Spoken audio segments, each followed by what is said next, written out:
Choose between compromise or war. Those were the words from an Iranian general yesterday, directed at the President of the United States. Iran's military just issued America an ultimatum. They threatened to strike Israel. They promised to target every single U.S. base in the Middle East. They told Washington to evacuate the entire region. The Navy's response? Admiral Caudill, the Navy's highest-ranking officer, had 4 words. We overmatched them significantly. In the next few hours, America and Iran will sit down in Oman for what could be the last chance at diplomacy. If these talks fail, we may be witnessing the opening moves of a war that could reshape the Middle East.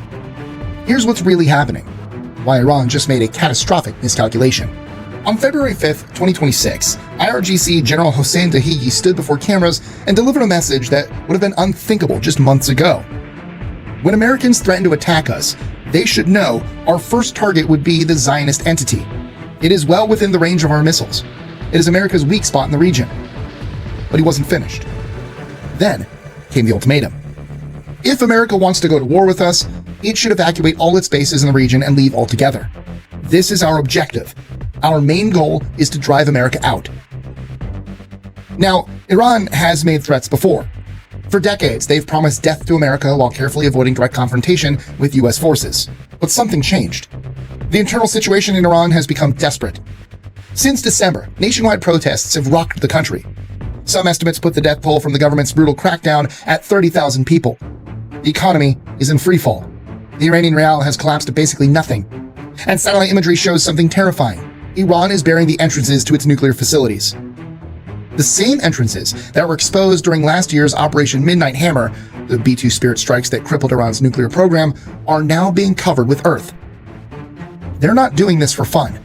They're preparing for what comes next. 12 hours after General Dahigi's threats, America's highest-ranking naval officer stood before hundreds of sailors at Naval Support Activity, Naples, Italy. Admiral Daryl Caudill, the chief of naval operations, was asked about Iran's threats. His answer was direct. Although I don't take Iranian posturing lightly, U.S. forces overmatched Iran's threats significantly when it comes to capabilities.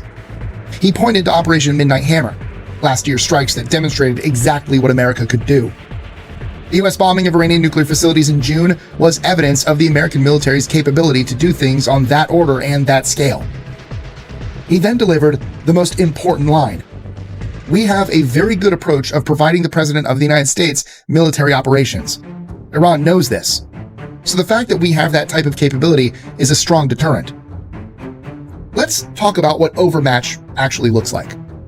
Right now, the USS Abraham Lincoln Carrier Strike Group sits in the Arabian Sea, within striking distance of Iran. The carrier carries F-35C Lightning II stealth fighters, FA-18EF Super Hornets, and EA-18G Growler electronic warfare aircraft. 3 Arleigh Burke-class guided missile destroyers escort the Lincoln. These ships carry dozens of Tomahawk cruise missiles each, the same weapons that have been hitting targets across the Middle East for decades. But that's just the beginning. In total, there are 10 U.S. Navy ships in the Central Command region right now. The Abraham Lincoln and her 3 destroyer escorts, 2 more destroyers in the Persian Gulf, 1 in the Red Sea, 2 in the Eastern Mediterranean, and the buildup continues.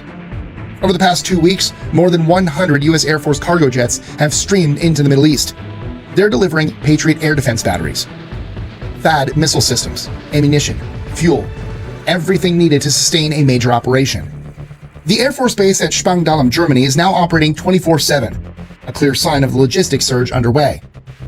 F-15E Strike Eagles have deployed to the region, A-10 Thunderbolt II close air support aircraft, EA-18G Growlers, E-11A battlefield airborne communication nodes. 40,000 American service members are now positioned throughout the Middle East, in Qatar, Kuwait, Jordan, and beyond.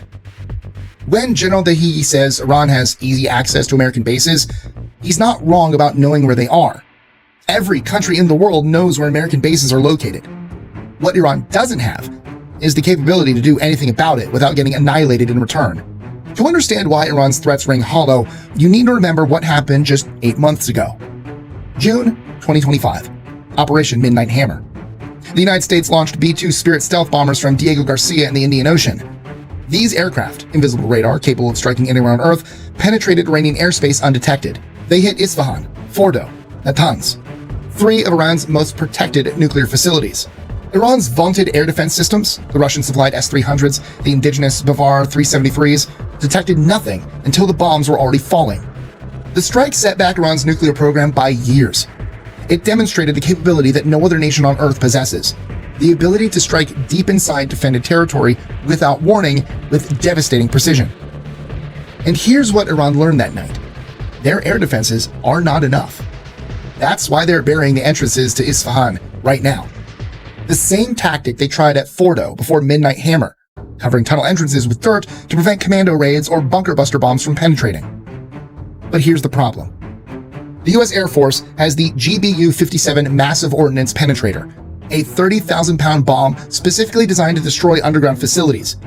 Dirt doesn't stop it. Concrete doesn't stop it. This weapon was literally built to crack hardened bunkers buried deep underground. Covering your entrances with dirt is like putting a screen door on a submarine. It makes you feel better. It doesn't actually help. And now, with talks scheduled for tomorrow, Iran is facing a choice: negotiate from a position of extreme weakness or risk a repeat of Midnight Hammer. Except this time, with a president who has made clear he wants the job finished. In just hours, American and Iranian officials will sit down in Muscat, Oman for what many are calling a last-ditch effort to avoid war. U.S. Special Envoy Steve Witkoff and Senior Advisor Jared Kushner have been shuttling through the region, meeting with Israeli Prime Minister Benjamin Netanyahu, consulting with Qatar's Prime Minister. The framework on the table, proposed by Turkey, Qatar, and Egypt, includes unprecedented demands. For Iran, zero uranium enrichment for 3 years. After that, enrichment limited to below 1.5%. All highly enriched uranium, including 440 kilograms enriched to 60%, transferred to a third country.